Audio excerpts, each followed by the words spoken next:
Hi hello அனைவருக்கும் வணக்கம். நான் உங்கள் ராமச்சந்திரன். இது உங்கள் ராம்சன் அகாடமி. நண்பர்களே, நம்ம பாருங்க, சைக்காலஜி தான் நம்ம இந்த வீடியோஸ் வந்து பார்த்துட்டு இருக்கோம். அதுலேயும் வந்து பார்த்தீங்கன்னா நம்ம இன்டெலிஜென்ஸ், அதாவது நுண்ணறிவு மற்றும் மாக்குத்திறன் தான் நம்ம வந்து பார்த்துட்டு இருக்கோம். ஸோ டெட் எக்ஸாமாக இருக்கட்டும், பிஜிடிஆர் இருக்கட்டும், பிஓ, இது மூணுத்துக்குமே வந்து பயன்படக்கூடிய தான் வந்து நம்ம வந்து போட்டுட்ருக்கோம்.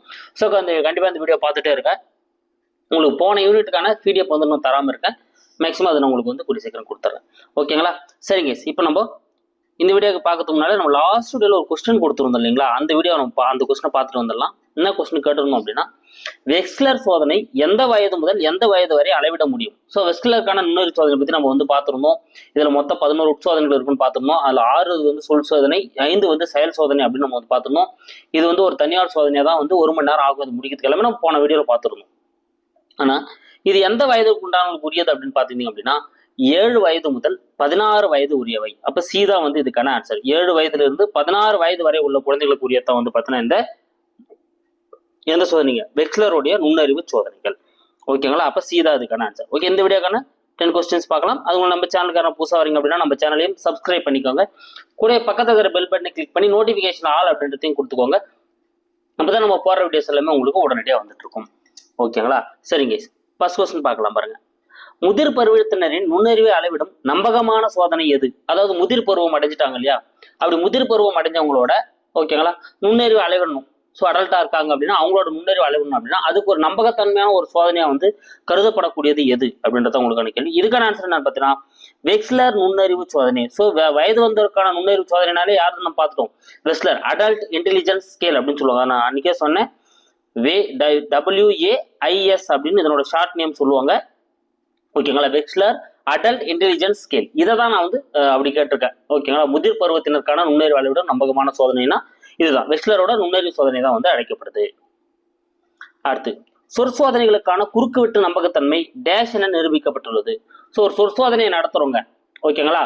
ஸோ அந்த வெர்பல் ஸ்கேல் நீங்கள் நடத்துகிறப்போ அது எந்த அளவுக்கு, எந்த பாயிண்ட் அளவுக்கு இருந்தால் வந்து பார்த்தீங்கன்னா ஒரு நம்பகத்தன்மையோட இருக்கும் அப்படின்றத வந்து நம்ம கேட்டிருக்கோம்.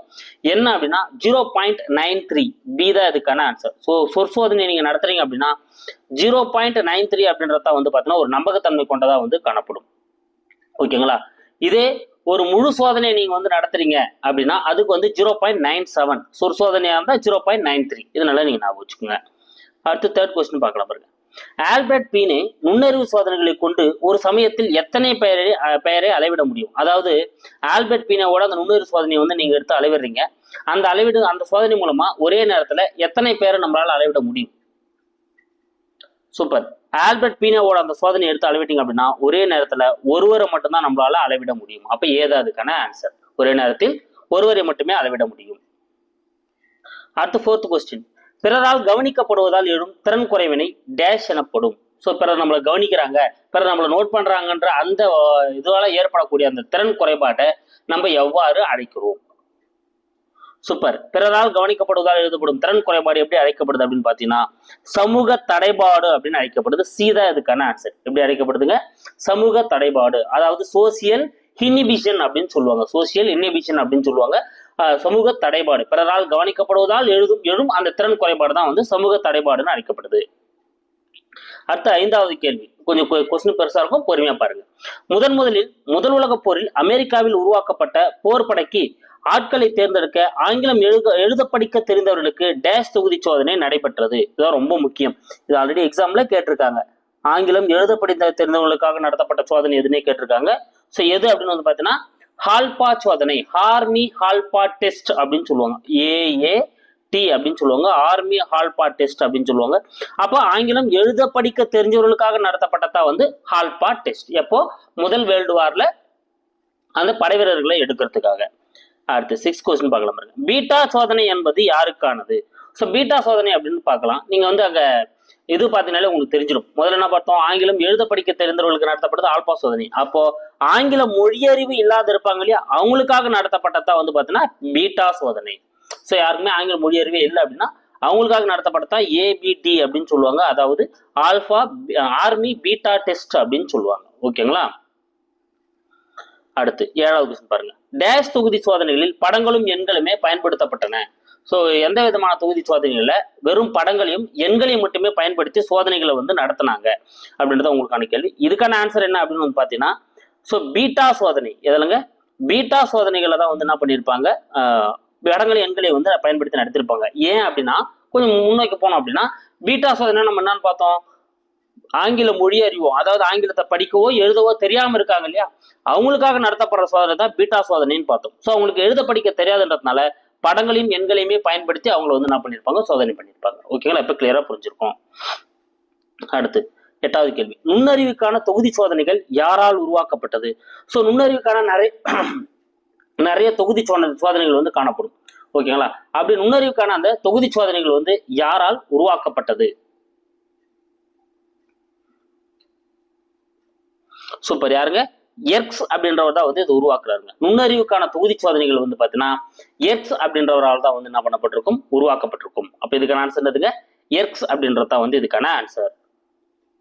அடுத்து 9வது கேள்வி, பின்ட்னர் கன்னிங்ஹாம் நுண்ணறிவு சோதனை எந்த பள்ளிக்கு உரியது?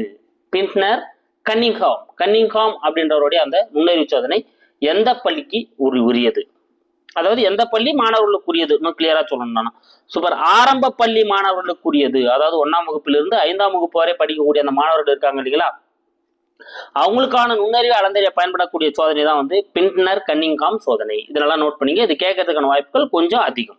ஓகேங்களா, டெட்டா இருக்கட்டும், பிஓவா இருக்கட்டும், எல்லாத்துக்குமே வந்து கேட்கக்கூடிய வாய்ப்புகள் அதிகம். பின்ட்னர் கன்னிங்ஹாம்னா ஆரம்ப பள்ளி குழந்தைகளுக்காக உருவாக்கப்பட்டது. அடுத்து 10வது கேள்வி, செவிதிறன் குறைபாடு உடைய குழந்தைகளுக்கான நுண்ணறிவு தேர்வு எது?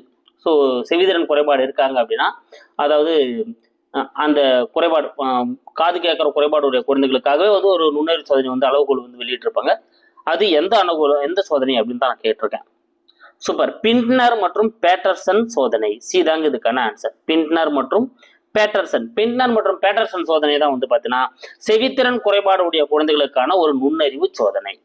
ஓகேங்களா, அப்போ சி தான் அதுக்கான ஆன்சர். ஸோ இந்த 10 கொஸ்டின்ஸ் வேகமாக உங்களுக்கு ஒரு ரிவிஷன் கொடுத்துட்றேன். முதிர் பருவத்திற்கான ஒரு நுண்ணறிவு சோதனை நம்பகத்தன்மையானது வந்து வெக்ஸ்லர் நுண்ணறிவு சோதனை தான். சொற்சோதனைகளுக்கான குறுக்குவெட்டு நம்பகத்தன்மை 0.93. ஆல்பர்ட் நுண்ணறிவு சோதனைகள் கொண்டு ஒரே சமயத்தில் ஒத்தரை மட்டும் தான் அளவிட முடியும். பிறரால் கவனிக்கப்படுவதால் எழும் திறமை குறைபாடு வந்து பார்த்தா சமூக தடைபாடு.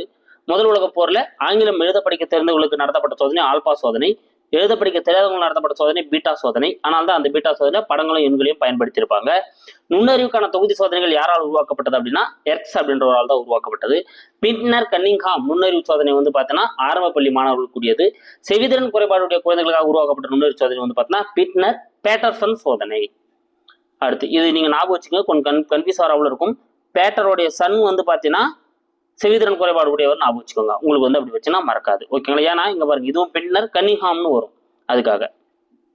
அடுத்து உங்களுக்கான இந்த வீடியோக்கான கொஸ்டின் பாருங்க, முன்னேறும் உருவத்தொடர் சோதனை யாரால் உருவாக்கப்பட்டது? முன்னேறும் உருவத்தொடர் சோதனை அதாவது ப்ராக்ரஸிவ் மேட்ரிக்ஸ் டெஸ்ட் அப்படின்னு சொல்லுவாங்க. இந்த முன்னேறும் உருவத்தொடர் சோதனை யாரால் உருவாக்கப்பட்டது? ஸோ 4 ஆப்ஷன்ஸ் இருக்கு. இதுக்கான ஆன்சர் என்ன வரும் அப்படின்றத கமெண்ட்ல சொல்லுங்க. இல்லை நெக்ஸ்ட் வீடியோல நான் அதுக்கான ஆன்சர் உங்களுக்கு எக்ஸ்பிளேஷன் கொடுத்துறேன். Thank you guys. அடுத்த வீடியோல வந்து நான் உங்களை சந்திக்கிறேன். நம்ம சேனலுக்கு புதுசாக வந்து நம்ம சேனலை சப்ஸ்கிரைப் பண்ணிங்க, கூட பக்கத்தில் பெல் பட்டன் கிளிக் பண்ணி நோட்டிஃபிகேஷன் ஆல் அப்படின்றதையும் கொடுத்துக்கோங்க. Thank you guys.